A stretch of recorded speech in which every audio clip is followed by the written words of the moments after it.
esteja com a paz do Senhor. Amém. Vamos abrir nossas Bíblias, irmãos, no livro de Jeremias, capítulo 29, versículo 11.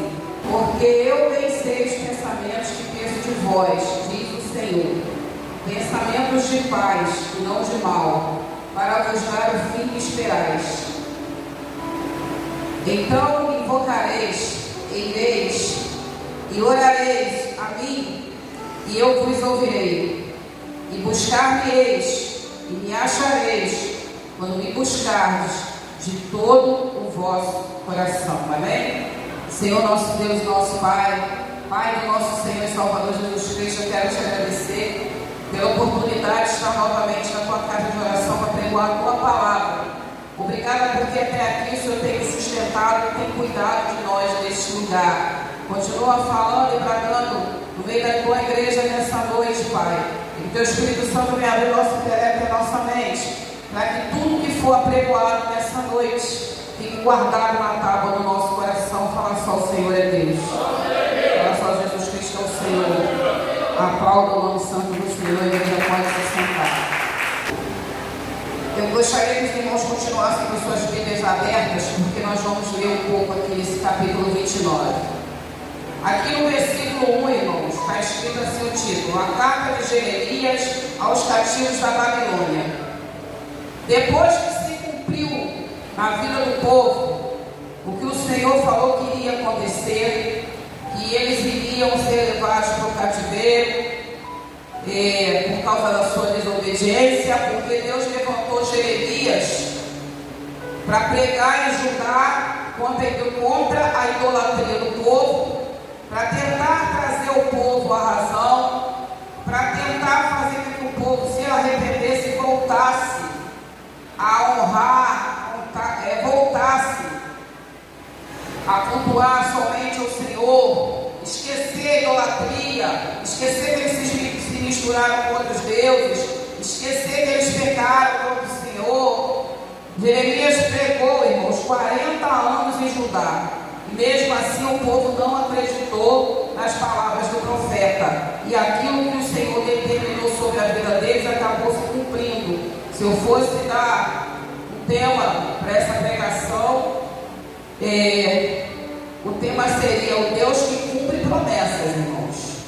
Nós servimos a um Senhor que cumpre promessa, tanto para aquilo que Ele determina como juízo, como para aquilo que Ele determina, irmãos, como vitória.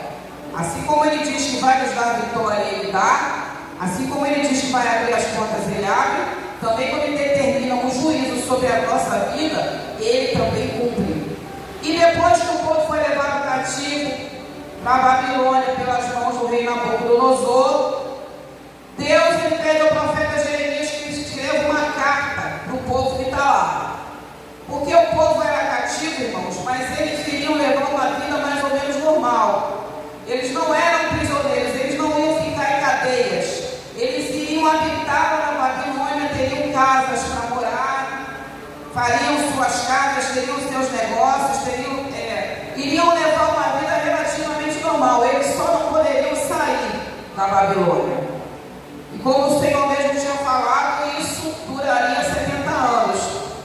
Mas, irmãos, Deus era Deus. O povo que foi levado cativo ainda era povo de Deus. Deus permitiu o juízo sobre a vida deles, mas Deus continuava cuidando, continuava olhando e continuava sustentando. Por quê, irmãos? Porque aquele povo teria que voltar. Aquele povo teria que voltar também por quê? Porque lá atrás Deus fez uma promessa para Abraão. Que foi que Deus prometeu para Abraão? Que a descendência dele seria como a areia do mar e como as estrelas do céu, que não se pode contar. Então aquele povo foi para o exílio, mas o povo não podia se acabar, não. O povo tinha que voltar para aquilo que Deus prometeu lá atrás para Abraão continuasse se cumprindo. Aquele povo tinha que se multiplicar, aquele povo tinha que crescer. Então por que Deus manda que Jeremias escreva essa carta? Para lembrar algumas coisas para o povo. Porque, irmãos, o povo estava cativo, o povo estava fora da sua terra, o povo estava triste, o povo estava desanimado. Lá em Ezequiel, fala que o povo todo se sentava à beira do rio Quebar, e começava a chorar e se lamentar. O povo de Judá sempre foi conhecido, o povo de Israel, pelas suas lindas canções ao Senhor. Então tinha hinos muito bonitos que o povo cantava para Deus. E quando eles estavam lá, o povo da Babilônia virava para o povo de Israel e falava assim: por que vocês não cantam canções das suas terras, aqueles hinos bonitos que vocês costumavam cantar ao seu Deus lá? E eles falavam: como é que a gente vai cantar? Como é que a gente vai cantar se a gente está triste? Como é que a gente vai cantar se a gente está desanimado? Como é que a gente vai cantar se a gente está fora da nossa terra? Como é que a gente vai cantar se a gente está exilado? Então Deus veio Jeremias e fala assim para ele: escreve uma carta para o povo, e na carta você vai escrever assim para eles. Eu vou ler aqui, irmãos, capítulo 29, versículo 4. Assim diz o Senhor dos Exércitos, o Deus de Israel, a todos que foram transportados, que eu fiz transportar de Jerusalém para a Babilônia. Deus está falando aqui: fui eu que determinei esse juízo sobre vocês. Edificai casas e habitai-as, plantai jardins e comei o seu fruto, tomai mulheres e gerais filhos e filhas, tomai mulheres para vossos filhos e dai vossas filhas a maridos, para que tenham filhos e filhas, multiplicai-os ali, e não vos diminuais. Por quê, irmãos? Porque a promessa tinha que se cumprir. Deus é um Deus tão zeloso que até quando Ele determina, aleluia, um juízo sobre a nossa vida, por alguma coisa que a gente tenha feito, irmãos, Ele não esquece da promessa que Ele fez lá atrás, não.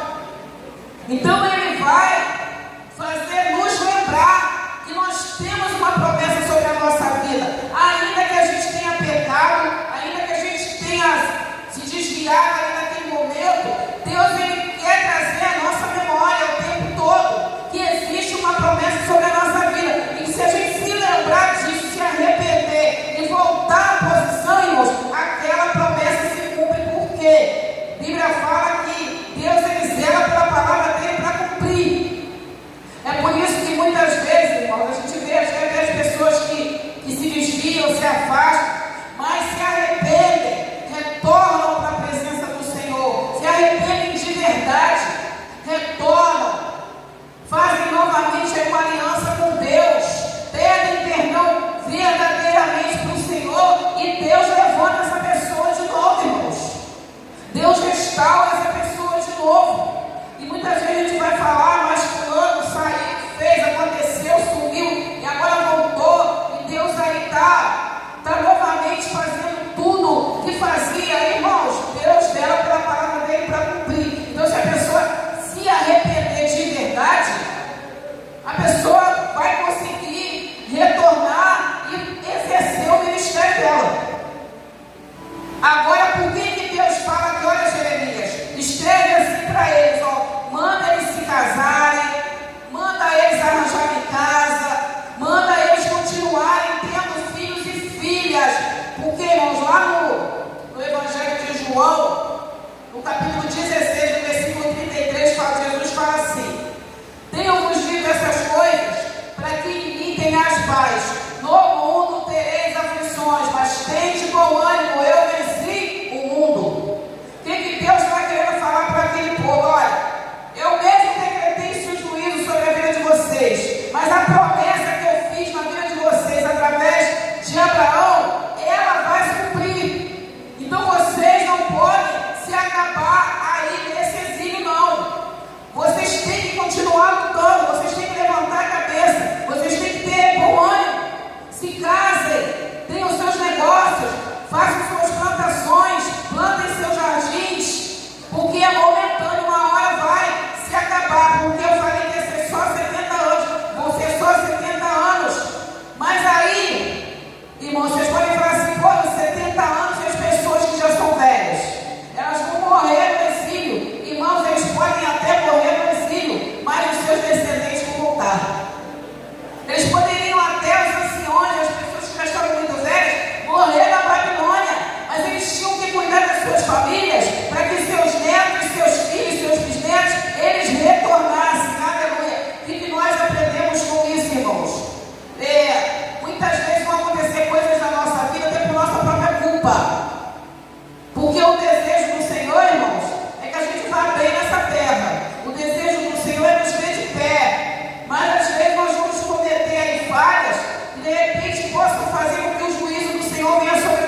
a prova com a nossa própria mão. Muitas vezes nós vamos desobedecer ao Senhor. O Senhor vai mandar a gente ir para um lado, a gente vai querer ir para o outro.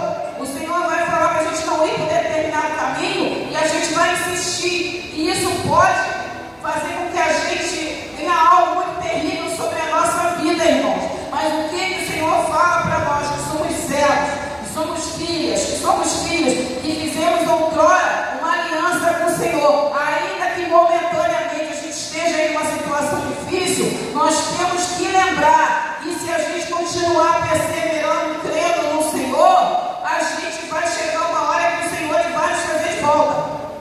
E o Senhor vai consertar a história. A gente não pode esmorecer, até também, irmãos, por causa da nossa descendência.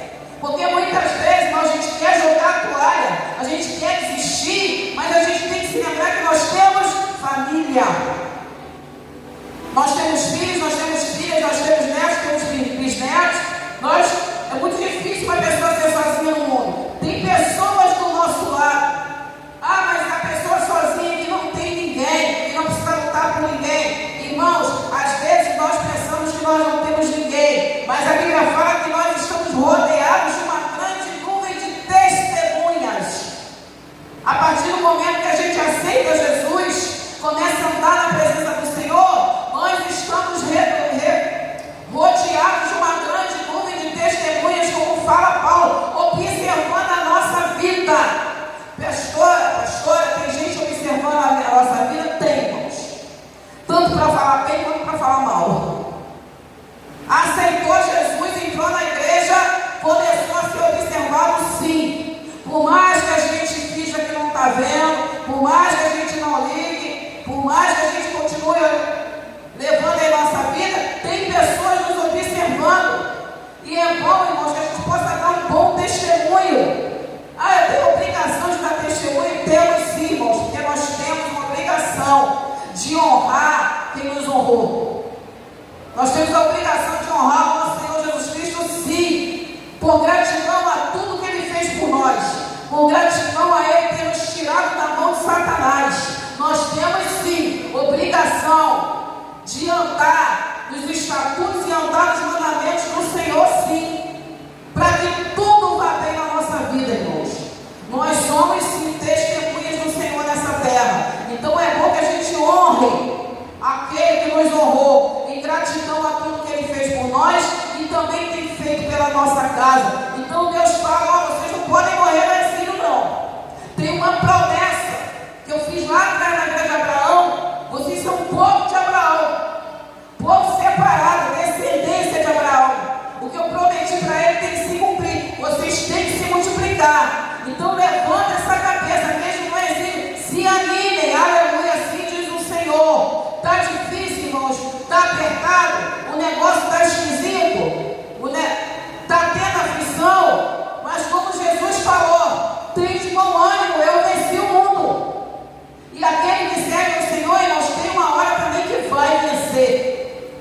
Aquele que anda na presença do Senhor, tem uma hora que o Senhor vai levantar, mas para isso a gente precisa crer.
estamos cantando, louvando e adorando ao Senhor para envergonhar Satanás.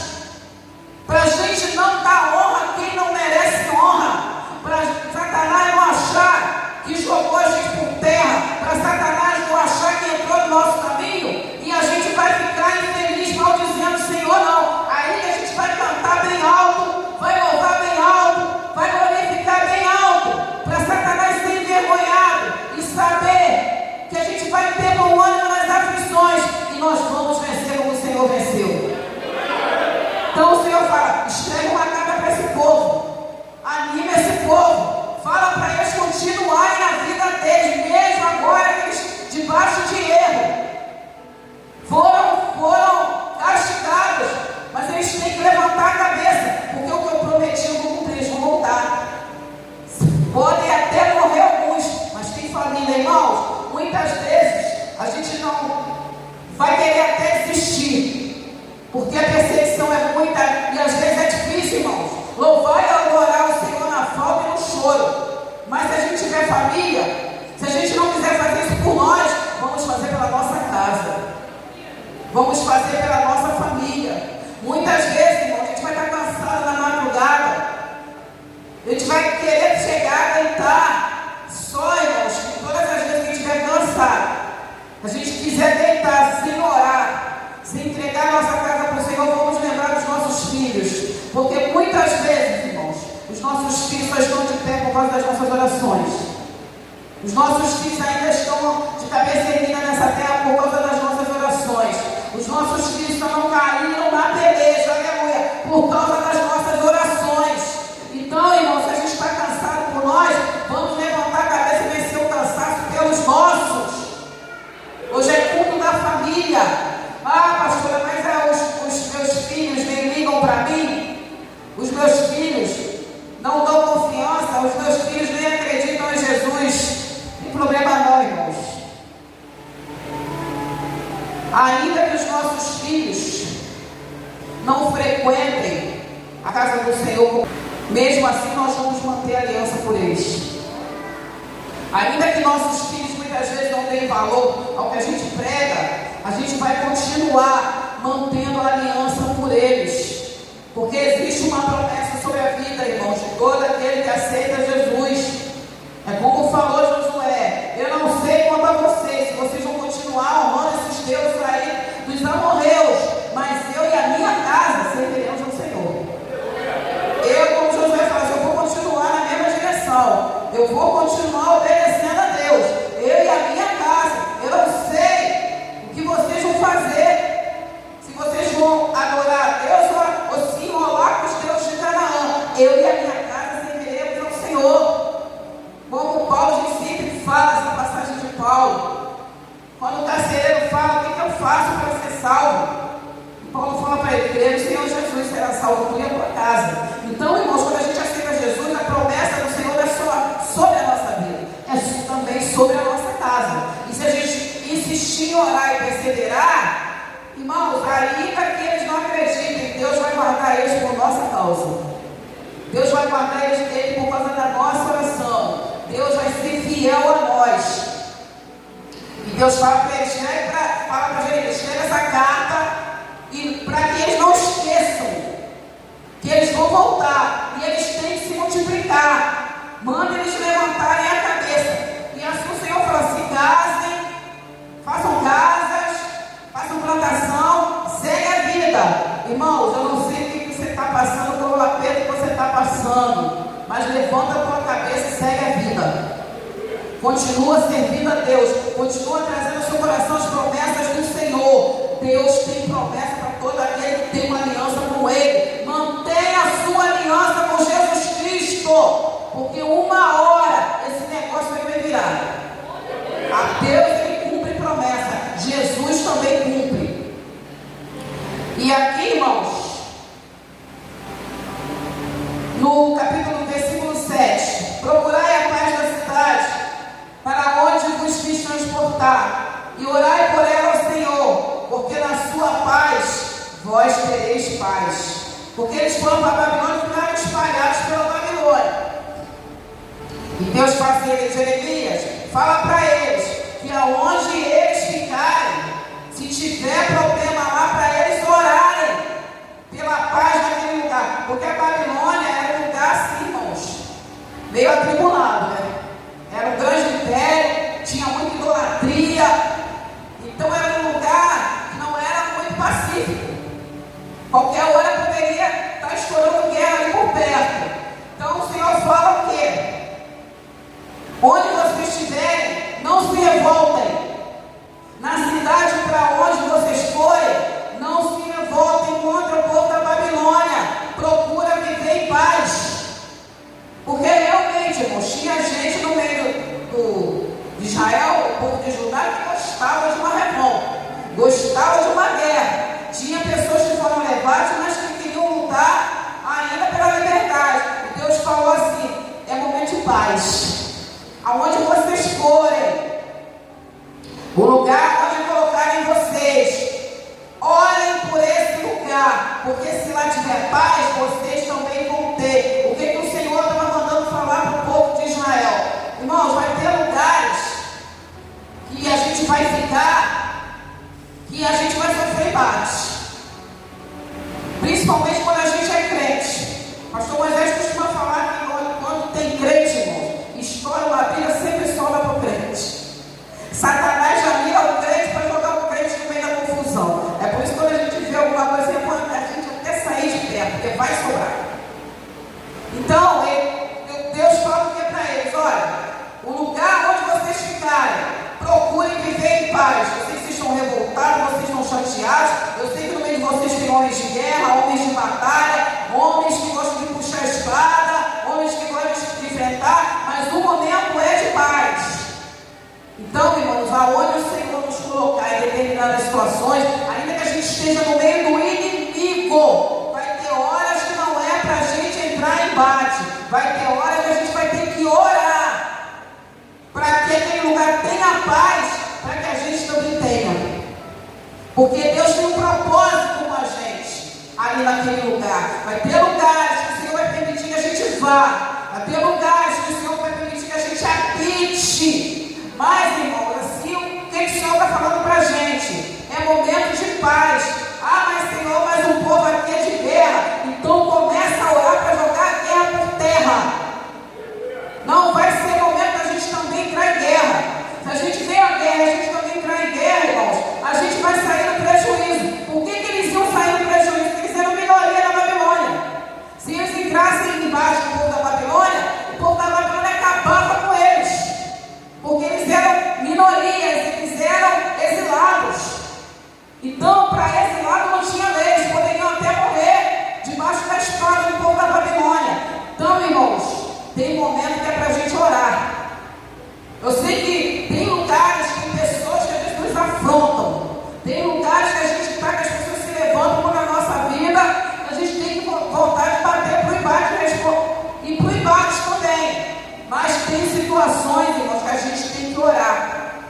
Porque a oração de um justo pode muito em seus efeitos. Se a gente orar, o Deus que nós servimos, irmãos, Ele não vai deixar o leão se levantar, não. Ele não vai deixar o leão nos engolir. Ainda que quem não se levantar não vão ter força, porque o Senhor não vai deixar. Então eu não sei. O lugar, se o lugar que você está é um lugar de embate. Se você está naquele lugar porque você não tem jeito, irmãos, você teve que ir.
de embate, vamos começar a orar, colocar esse lugar na mão do Senhor, porque aí a paz vai reinar. A Bíblia manda a gente orar pelos inimigos, irmãos. Por que o Senhor manda a gente orar pelos inimigos? Para que eles parem de nos perseguir. Mas eu vou orar pelos meus inimigos, sim, para que eles parem de nos perseguir. Porque a gente precisa ter paz para continuar a nossa trajetória e para poder alcançar do Senhor aquilo que a gente precisa. Porque atribulado a gente não vai a lugar nenhum, amém? Então aqui no capítulo 11, como nós lemos, está escrito: pois eu bem sei os pensamentos que penso de vós, diz o Senhor, pensamentos de paz e não de mal, para vos dar o fim que esperai. Ou seja, eu deixei vocês irem para o cativeiro, mas eu não quero exterminar vocês. Tem um fim que eu determinei para vocês, e o fim que vocês estão esperando é voltar para Israel, para continuar a história que eu prometi para Abraão lá atrás. Então invocareis, ireis e orareis a mim, e eu vos ouvirei. Ou seja, pode orar a mim aí no meio do exílio que eu estou ouvindo. Escreve aí, Jeremias. Eles estão lá, mas eles podem abrir a boca para orar, que eu estou escutando. Não importa, irmãos, aonde a gente tenha ido parar. Se nosso coração continuar em Deus, a gente abrir a boca para orar. Por mais difícil que esteja o negócio, por mais feio que seja o lugar, Deus está nos ouvindo. É isso que o Senhor quer nos dizer. Eu não sei qual é a situação difícil que você está, o lugar difícil que você está, mas ora que o Senhor te escuta. E orareis a mim, e eu vos ouvirei. E buscar-me-eis e me achareis, quando me buscardes de todo o vosso coração. Irmãos, então todo aquele que se quebranta para o Senhor e busca o Senhor de todo o coração, irmãos, acha Deus. Ah, pastor, eu estou orando há um tempão, parece que Deus não está me ouvindo.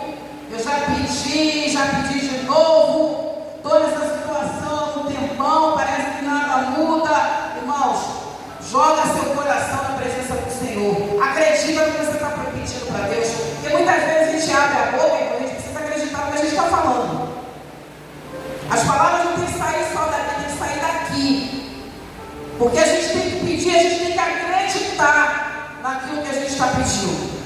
A gente não pode jogar palavras ao vento. Ah, eu estou pedindo, mas nem sei se Deus vai fazer.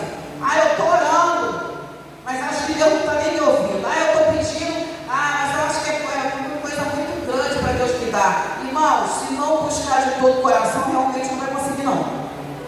Se abrir a boca orando achando que é muito grande para Deus dar, achando que Deus não tem poder, achando que eu estou pedindo, mas eu acho que eu nem mereço.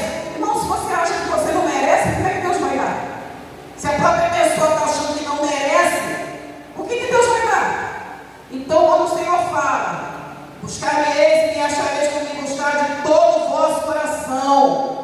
Então, irmãos, pode parecer muita coisa para as pessoas, mas se a gente buscar o Senhor de todo o coração e colocar na mão dele, por que Ele não vai nos dar? Por que Ele não vai nos conceder? Porque as pessoas podem achar que é muita coisa para nós, mas se Deus resolver nos dar, irmãos, amém. Deus, Ele pode colocar na nossa mão o que Ele tem que entender. Mesmo as pessoas do lado achando que a gente não merece, não interessa. Interessa é a nossa comunhão com o Senhor. Se o Senhor resolver o que vai nos dar, ninguém pode se meter não, irmãos. É entre o Senhor e nós. Mas, poxa, fulano nem merece muita coisa para essa pessoa. Fulano nem merece, fulano nem tem isso, fulano nem tem aquilo, não interessa, Deus deu, irmãos. Deus dá que Ele quer conforme Ele bem entende. As pessoas podem olhar para nós e achar que a gente não tem capacidade, achar que a gente não tem estrutura, achar que a gente não tem físico, achar isso. Não interessa. Interessa é o que o Senhor vai ver dentro do nosso coração. Vai ver, é quando a gente abrir a boca e Deus vê a gente buscando de todo o coração. Senhor, eu posso até não estar muito capacitada, mas eu quero. Dá para o Senhor me dar? Então, irmãos, vamos falar a palavra. Se a gente achar graça diante dos olhos do Senhor,